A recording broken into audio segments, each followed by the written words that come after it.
Our superhero was not fictional and not too tall.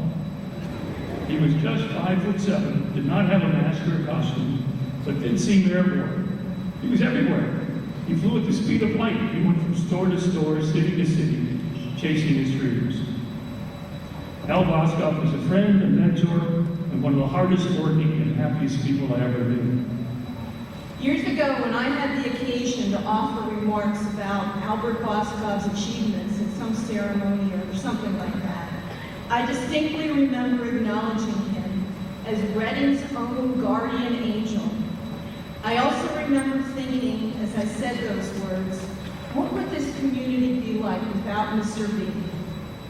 How can you not help but smile when you think of him bouncing into a room, cracking jokes, probably singing, and pausing to kiss the ladies' hands? At least he always kissed my hand.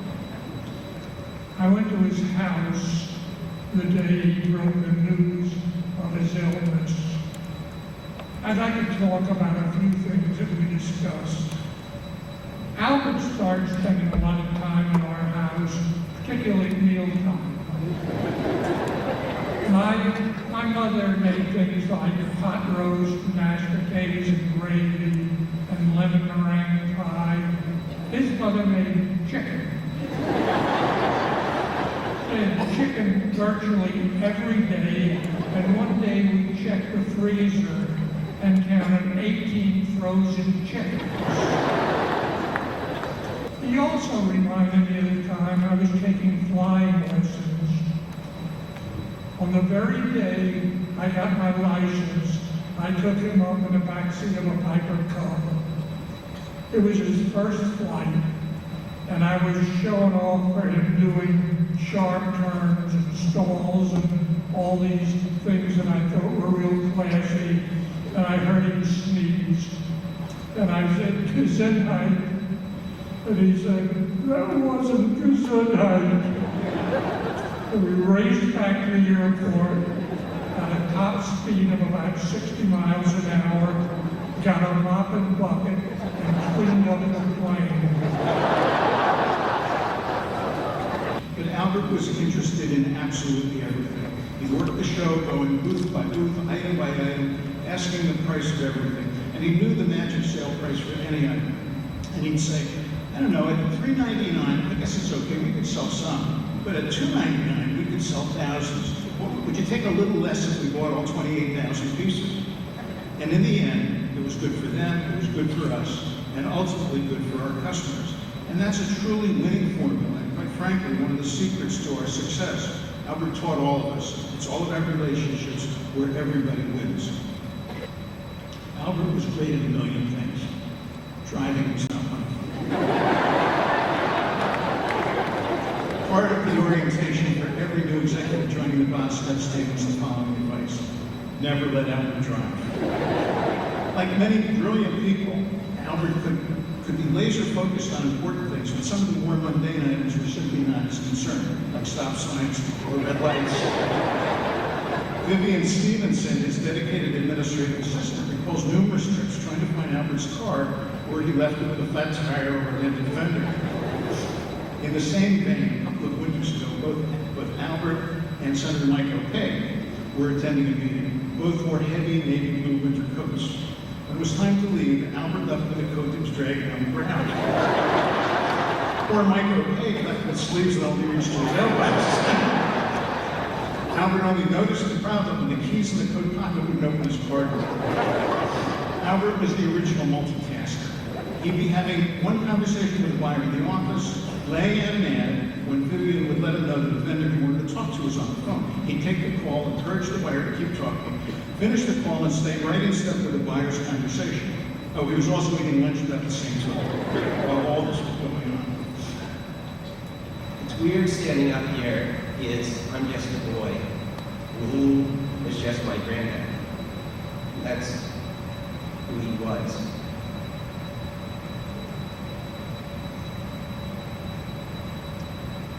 I think if he was here, he'd say he didn't deserve all this. He'd say, you're too nice and too kind and too cute. And he he was just giving back, really. He was just giving back. Because he said many a time that the community, this country, gave so much to his father, and he just wanted to give a little back for that. My granddad, he told good stories. He could say something and simply go off on a tangent, and you wouldn't know if he was telling the truth or if he was telling a lie. And often I thought he was telling a lie and it was the goddamn truth. And he would swear like a sailor too, so all the dams and shits as I'm my granddad. Granddad was, he sang many songs, some made up, some classic show tunes, but this is a song he would sing to me. He's just my boy, my very special boy. He's my Joshy Pashy, Joshy Pashy, Joshy Pashy boy. Just my boy! My Joshy, my Day-Day, my Amelia, Chloe, Jonah, Wona. We had a granddad. Very special thing to have. I think it was around Granddaddy's 80th birthday when he told the family about a dream he'd had the night before. He was part of a dance number, singing and swinging arms with Shirley Temple and all of her playmates aboard the good ship Lollipop. He was a little boy again in the dream. He told us and demonstrated by tapping out the steps that even at 80 he still felt like Shirley Temple, that he had never stopped feeling like a dancing little kid. Granddaddy sometimes said that work kept him young, but I think what kept him working was his youth, that deep but still lighthearted affection he felt for all the people he worked with. Co-workers, vendors, customers, all of them were his honeys.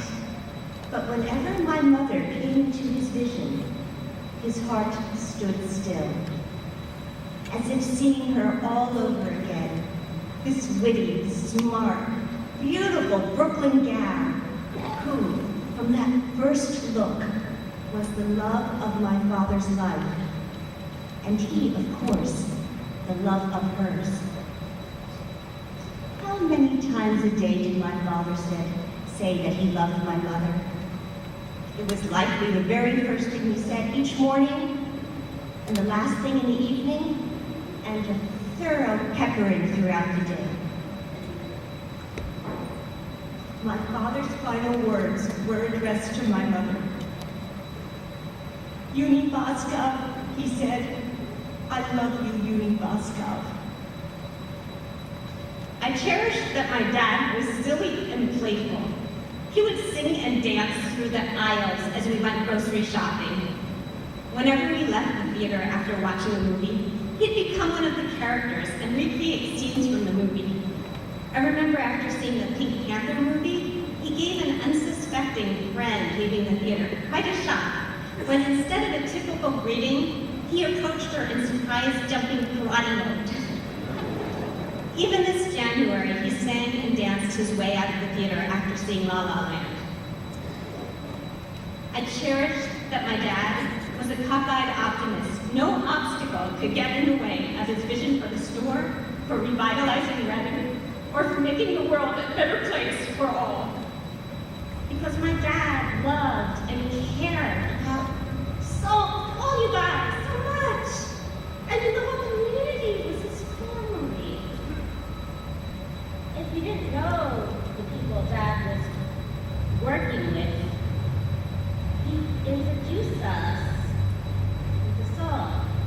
He'd hold our hands and sing something like, "Ruby is my honey pie, Ellen is my honey pie, Maggie is my baby girl." It was mesmerizing to watch Dad work. It was like watching a performance. He was a force of nature. I mean, think of what this giant of a man, and I do mean giant of a man. Oh, Although, you know, I don't believe he was 5'7". No, right? I thought so. Because that would have made me about 6'4", I think. But this giant of a man, because we judge men and women by not their physical stature, but by what they accomplished. Think of what this giant of a man did in almost 9 decades of life. He made a small family store in one of the greatest shopping chains in America, and he piloted it through good times and bad times. He kept the ship afloat when everyone thought it wasn't possible. He believed he could, and he did. So I invite you, all of you, to stand up in empathy, or in Utica, or in Scranton, wherever you are. I'm talking to you. Stand, get on your feet. Get on your feet. Because I'd like to sing to my granddaddy, and I'd like you to sing along with me. He's just our boy, our very special boy. He's our dancing, darling Daddy Al.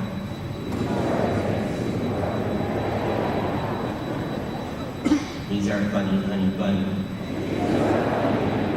And our patchy cutie patchy cutie pie. He's just our boy. Our Albert Boscov. Thank you.